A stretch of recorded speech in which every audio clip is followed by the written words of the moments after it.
G'day team, Jeremy Britton, down on the beach after my sunrise meditation. Sunrise over there, hidden by clouds a little bit this morning, but still gorgeous. A few days ago I was actually viciously attacked, mugged I would call it. I was in the city, wasn't my city, and this guy just randomly attacked me. There was a group of guys running towards me. I thought they were crossing the road or something like that. And this guy decided, one guy decided he was going to take a running jump up through the air, stick out his elbow and collect me on the side of the head, hit me in the temple, a flying ninja move. And he took a few steps past me as he was landing, and then the other guy, one of the other guys started dancing around me and just being really aggro and chanting and getting up in my face, trying to get me to start a fight with these guys.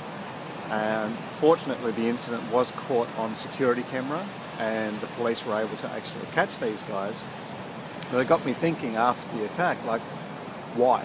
You know, they weren't after my wallet, they weren't after my watch, anything like that.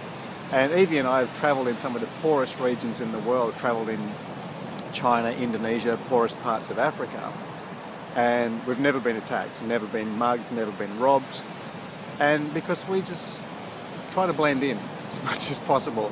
I never wear slogans on my t-shirts that could arouse anger from anybody else who doesn't agree with my political views or opinions. We don't wear gold jewellery, we don't wear flashy watches, we don't dangle cameras around our necks and things like that unless we're actually there to take a photo. And I've felt safer in the poorest countries in the world than I did in this city in Australia. I was thinking, like, why did this guy attack me? Perhaps I needed a slap upside the head. Perhaps I was the one who was actually going to be the one to catch this guy before he did any damage to anybody else. Or perhaps he was trying to mug me, and many of you know my attitude about true wealth. Because whatever you have can be taken away from you. And some people might be wearing the Gucci sunglasses or driving the Ferrari and having the gold.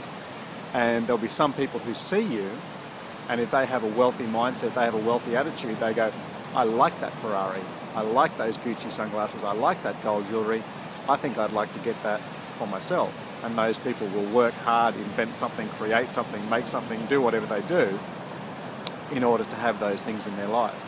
There's another percentage of the population who will see people with those nice things and say, I'm going to take that away from you. And perhaps this is not because they actually want it for themselves. Perhaps this is simply because they don't want you to have it. They don't want you to be happy.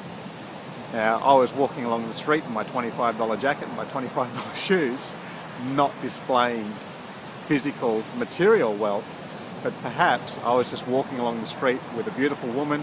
I had a big smile on my face, which I often do, because I create my own mood, I create my own state.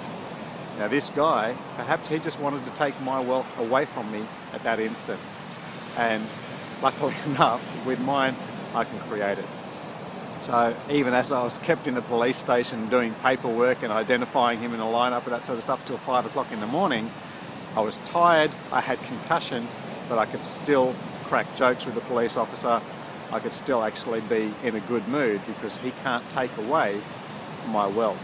If you've ever seen interviews with people like Donald Trump, if you've seen interviews with Steve Jobs, some of these guys who have actually lost billions and billions of dollars, and they've kept their attitude, they've kept their mindset, they've kept their positivity, they can always bounce back.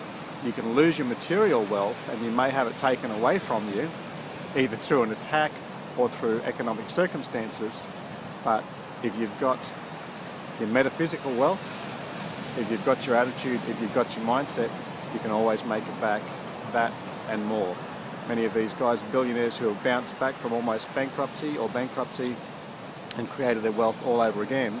What they had was the mindset, the attitude. And if you've got that, yes, some other people might not like it. They might try to take it from you, but you can always create it yourself.